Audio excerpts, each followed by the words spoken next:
So I'm a few days late putting out my October ranking, but I've got a good excuse. I watched 20 new releases from October. I think that might be a record for this channel, but that means it's time to stop and rank all 20 new October movies that I saw, from the worst to the best.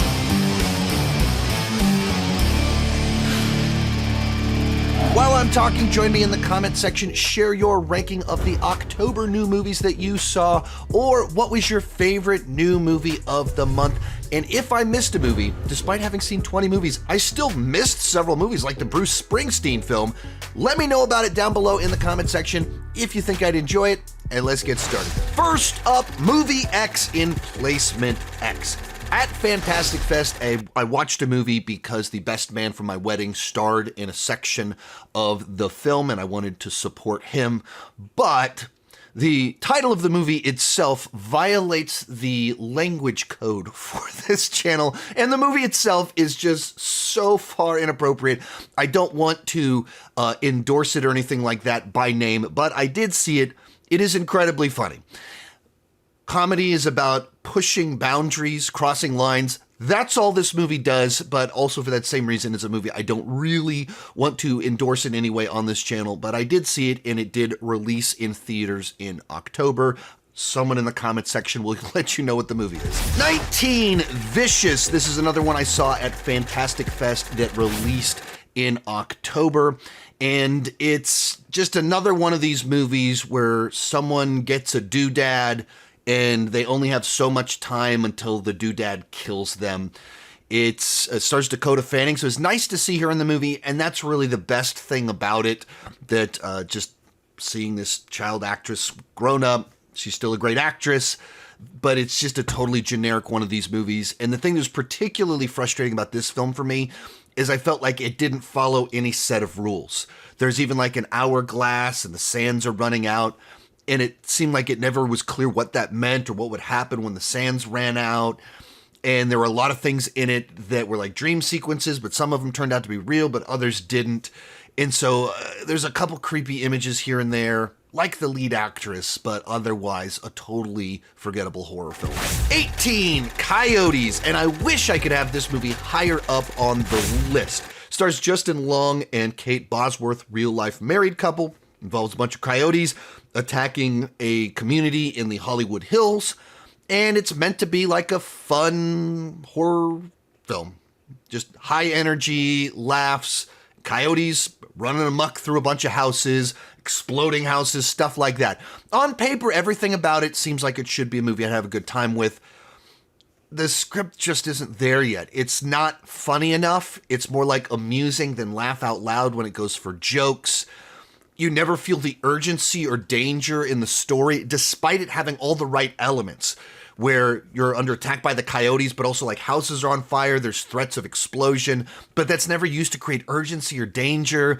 And so a movie that you can easily imagine that better version of it that you wish that the film was, but it just misses it in the execution. But fun little fact, I got to interview Kate Bosworth and Justin Long on the red carpet very briefly. Why was this a project you wanted to do together? Right on the page, the script was fun right away. But then we watched Colin's movie. Yes. Kate had actually seen it and introduced me to Colin as a filmmaker. Last Seen Alive. Yeah, What Keeps You Alive. What Keeps You Alive. And yeah, go ahead. Well, we were just so struck by his gifts, and we thought this is a guy who can really bring this script to life. Yeah. But it's funny, and it's scary, and at its heart, and it's all the things we really, really love. We grew up in the 80s, and it's like, it just really hits all of those notes, and we've been looking for something like that for a while to do together. Oh, perfect. Yeah. I mean, you're so charming in the movie as well as in person. Oh, thank you. Galaxy Quest is one of the greatest comedies of all time. Never give up, never surrender. Thank you. Thank you. Next up, The Woman in Cabin 10. This is an adaptation of a book that my wife read, but I didn't read, and so she was interested in checking out the film.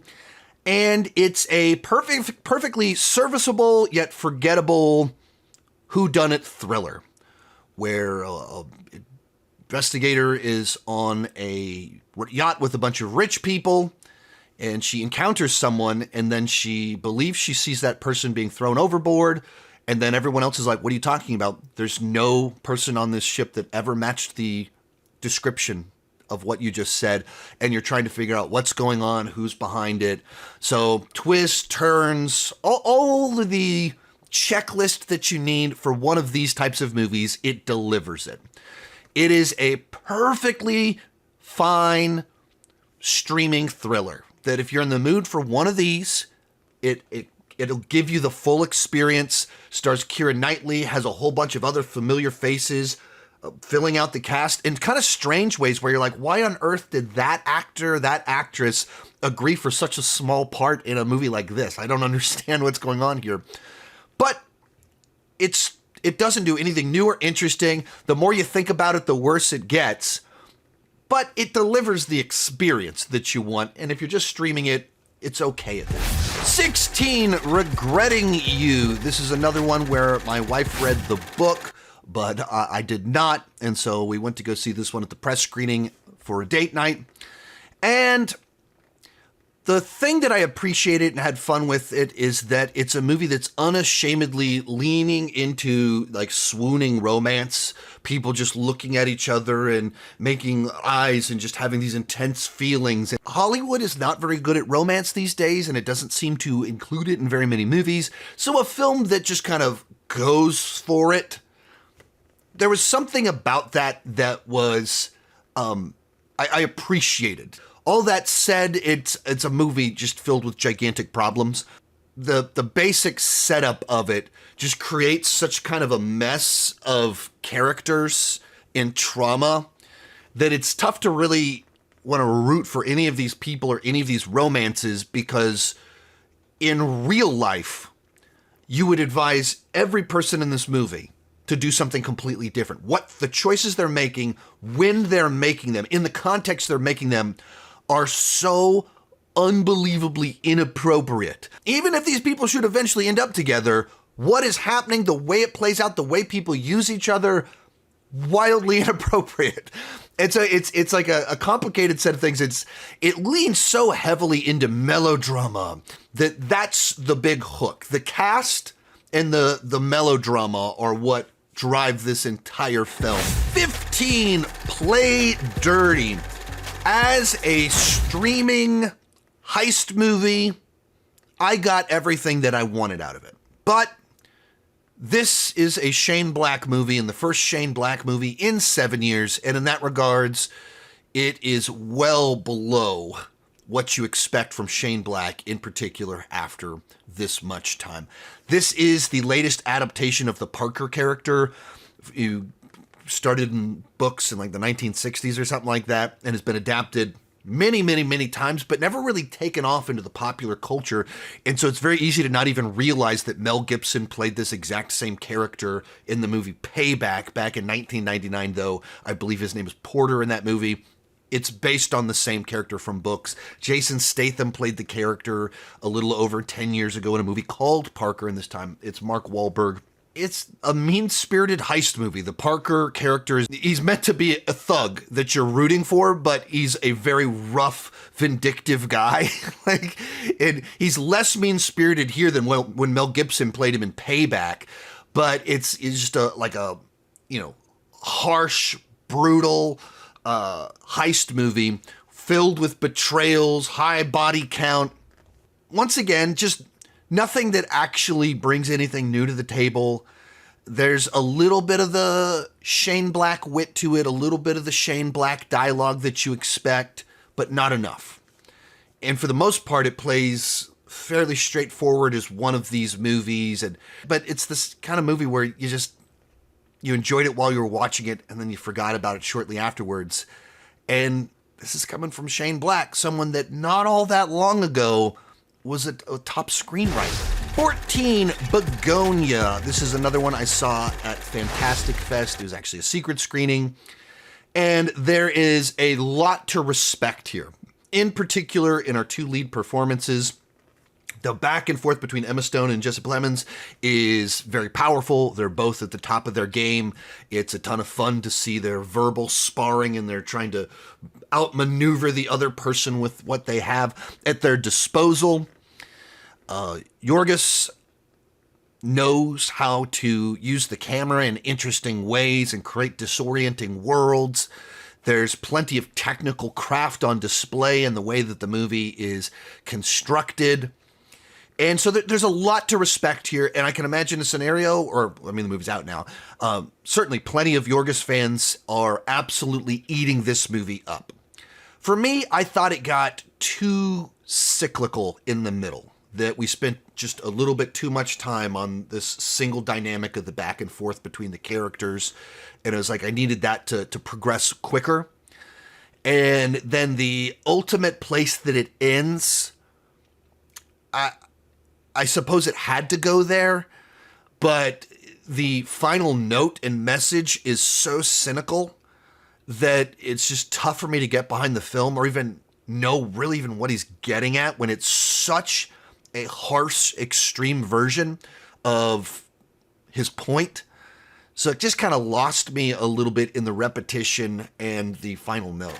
Next up, House of Dynamite. And speaking of repetition, somewhat very similar feelings on this movie. This one was a lot closer to being a film that could have shot up this list a good bit, where from the kickoff, it is this very engaging, intense political thriller about, as you slowly watch, people realize that they are watching an actual nuclear threat unfold. And it puts you in the control rooms in this very believable scenario of how all of this would play out. And you get right up to the moment of like, what's going to happen? And then it basically restarts and tells the same story from a different perspective. And then it plays out the runtime, and it does this a second time. There's literally, you play through the runtime 3 times.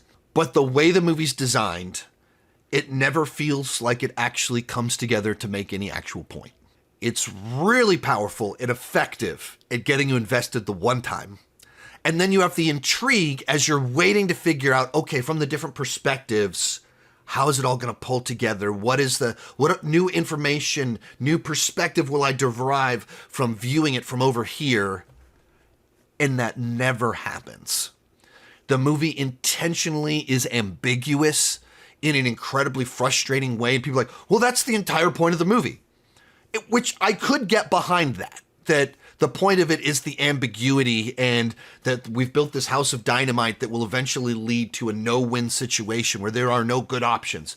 Okay, but they chose a storytelling technique that when you do this, view it from here, view it from here, view it from here, the whole point is that these are each an important piece, and when you put the 3 pieces together, you see the whole and have a new interpretation of what you previously thought you understood. And that doesn't happen with this movie.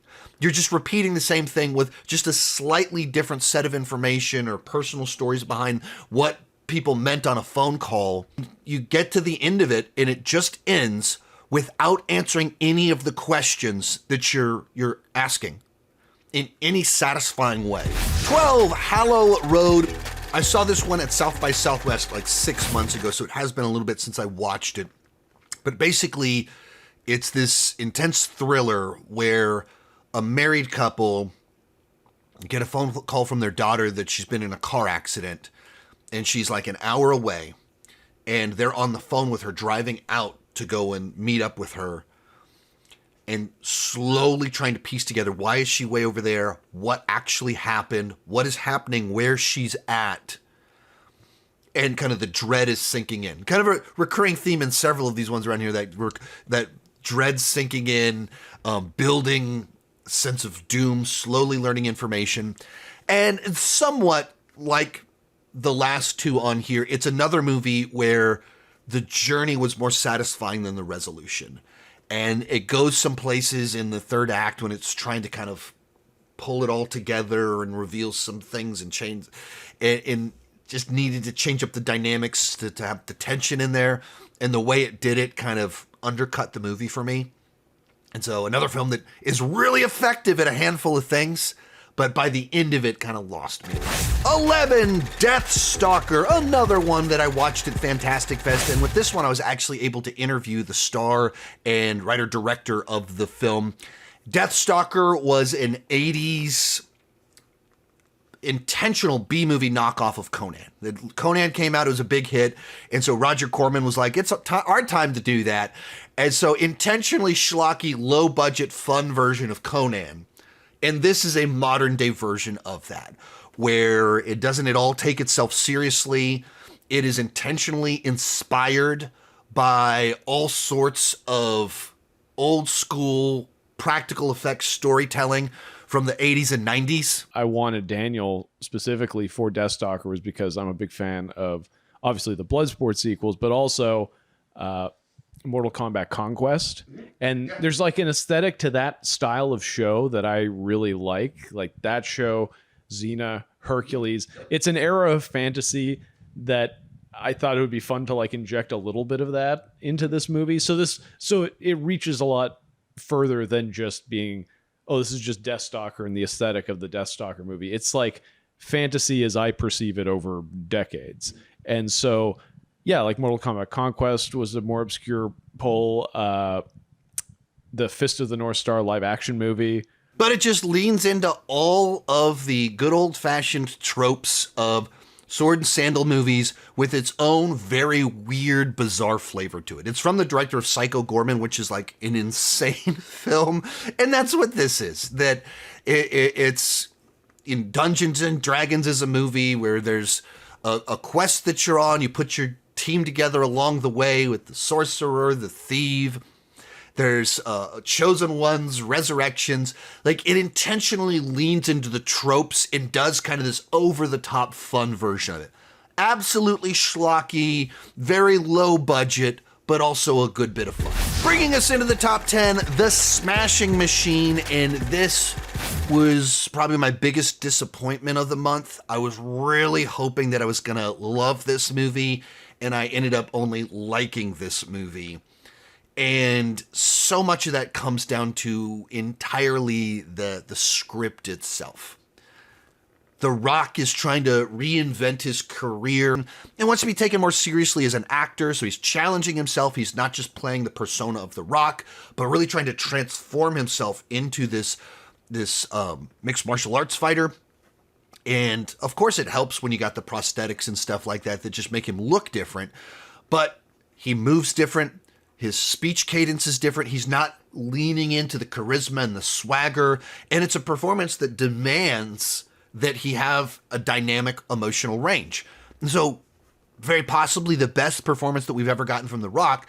But it's a film that just seems so dead set against fitting into the formula that it fails to properly set up and pay off any of its many disparate plot threads. And you can see where there's something interesting in here about the beginning of the rise of mixed martial arts with a guy that had drug addiction, a toxic relationship, was for a long time undefeated as a fighter, and so ends up having setbacks, tries to have a comeback. It has and then ends up being a rival of one of his best friends and trainers, who also is having his own comeback. There's all these elements where you can imagine this real powerful, big sports movie that has all the right ingredients. But it's like this movie, it's just giving you a shot, an individual really good scene, but it fails to have the through line that ties it all together.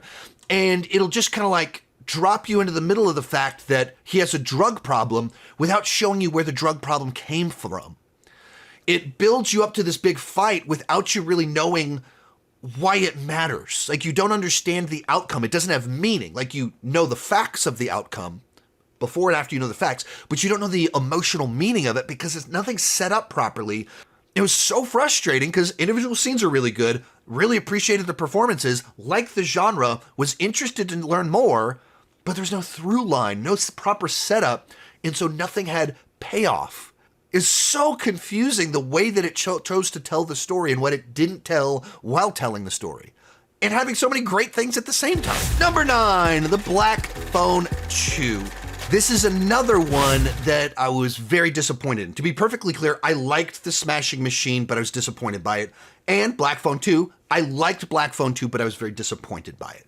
So much of that comes from the fact that I loved the first Black Phone.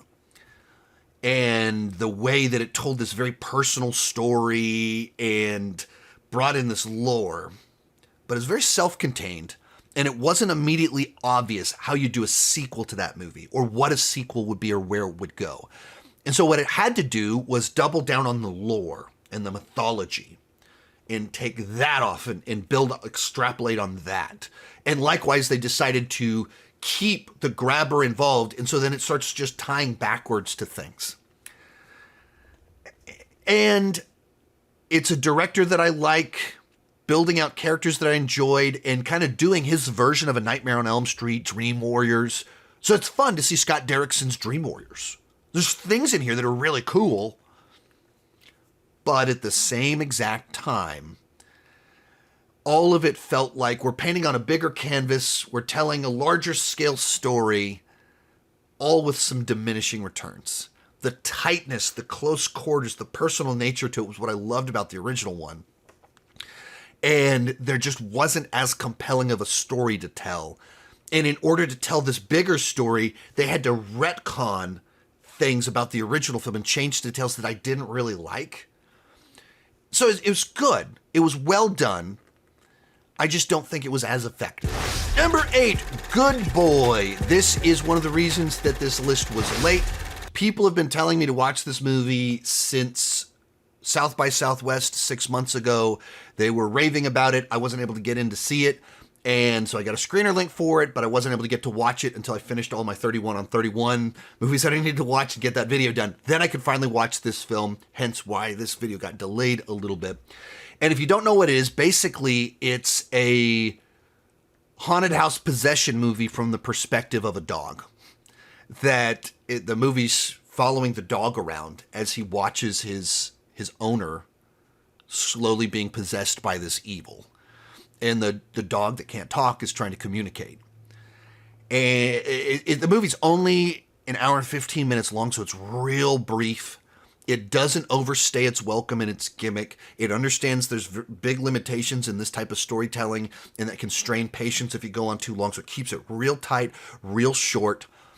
And it's just a inventive new perspective on a haunted house story that I found very fascinating. It's not like a movie that I'd be likely to rewatch, I don't imagine, but it's the kind of movie I'm glad that I did watch. And I'm glad that it does exist. This was a indie film. It was made for less than $1 million. And it's basically the guy that wrote and directed it following his dog down, filming it for 2 years, trying to get the footage to make this movie. Or I'm making some of that up, but it's kind of like that. And it just, you take these genres that are very familiar and it just kind of finds something new and different to do with it. Because a dog can't communicate, and the nature of, you care so much because dogs are so inherently, if you're a dog person like me, they're so inherently relatable, and you're rooting for the dog, of course, and it's inherently helpless in this situation. There's only so much it can do, and it can't communicate, and you just feel that watching it. Number 7, Shelby Oaks. This is another one that I saw at its official world premiere at Fantastic Fest, and of course, this is Chris Stuckman's movie, and I was able to interview him about the film. And it's a movie that, unfortunately, the dialogue surrounding it is completely bizarre. Of everything about it is people coming in with these gigantic narratives. And it's gotten even kind of weird where there's a bunch of people trying to discredit the early positive reviews of the film. And they turn that into basically inventing narratives. And so I'm reading comments on the internet about me riding in a car with Chris Stuckman and interviewing him at a hotel and all this stuff that none of it's true. And I'm reading my name, people making claims about me. And I was like, none of that happened. None of that's the way any of this worked out. But I don't know, whatever that is with the internet, that we attach things to narratives and we tribalize and we split in different directions. That's weird. And I thought it was an inventive use of different genres. It's a $1 million horror film that found a way to blend together true crime podcasts, screen life, pseudo-documentary, found footage, and narrative storytelling. And in particular with the found footage stuff, I was nervous about that because I'm not crazy about found footage, but it found a way to use the footage. The footage is found in the plot of the movie, and it becomes almost participatory as the audience is watching along with the characters, trying to discover whatever the characters discover. And I was like, oh, that's an inventive way of doing that. How did you go, like, just have that idea to approach found footage in that particular way and get people invested in the activity of the character? Thanks, man.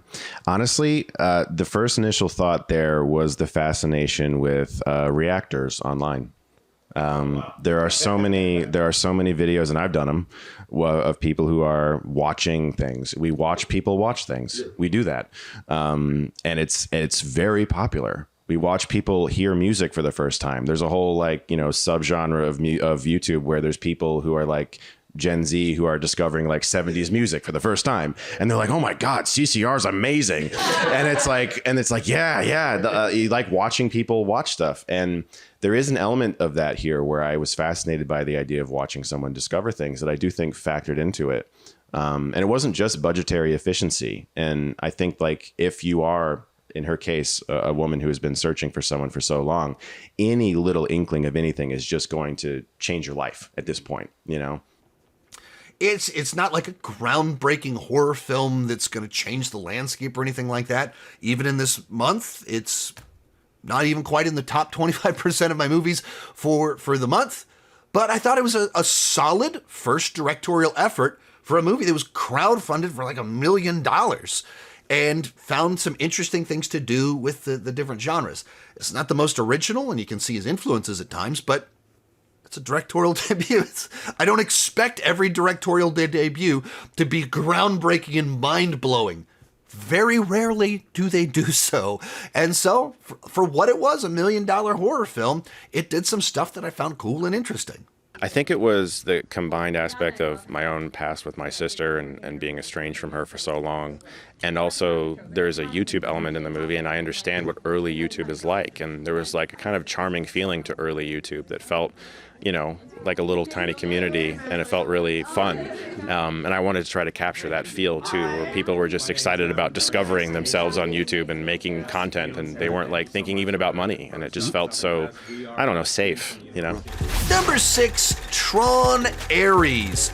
And this to me was like the other Tron movies, where it had very cool visuals, an awesome soundtrack, and a set of characters that aren't necessarily the most compelling. Now, I think this is easily the weakest of the Tron movies, while still being a perfectly enjoyable Tron experience.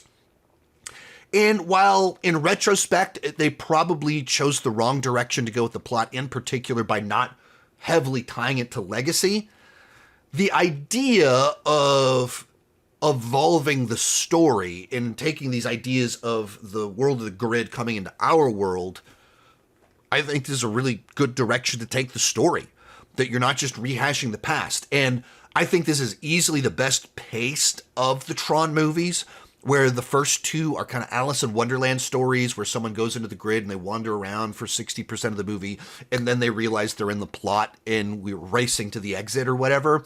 This one, very early on, we established the MacGuffin, and we are running around in the grid, actually in multiple different grids in the real world.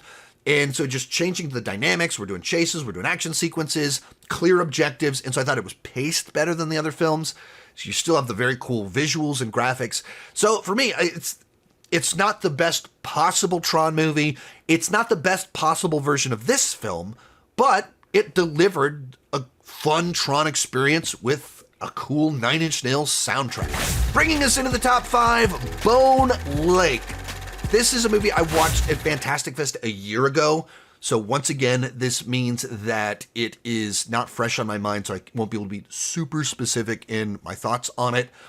But basically, it's kind of survival horror at an Airbnb, where an Airbnb gets double booked, and the other couple there are very uncomfortable and very sexual and possibly very homicidal. And so you anytime you have close quarters, pressure cooker thrillers, I eat those ones up. And this one just kind of adds an extra little bit of spiciness on top of it to give it its own distinct flavor to it. So twists, turns, trying to survive, pressure cooker, It's just my kind of thing. Next up, Good Fortune. And this was just such a charming, feel-good comedy. Aziz Ansari wrote, directed, and stars in the movie with Keanu Reeves and Seth Rogen.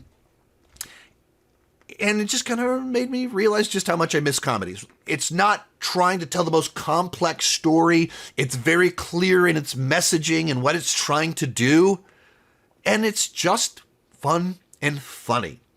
So much of that is that you have Keanu Reeves playing a budget guardian angel. That his role as guardian angel is basically to stop fender benders and get people to stop playing on their phones while they're driving.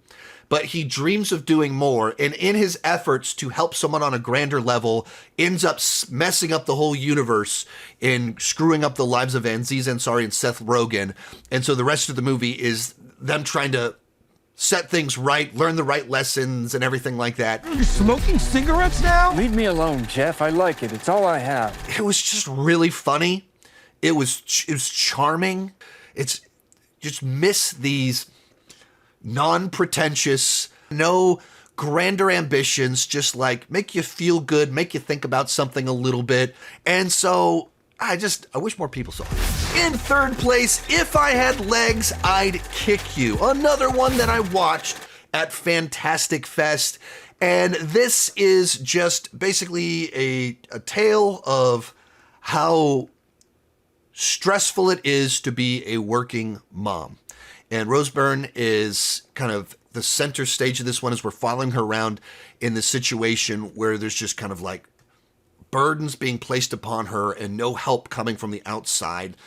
And it's so relentlessly stressful living in her world, being in her shoes for the 2 hours of this film.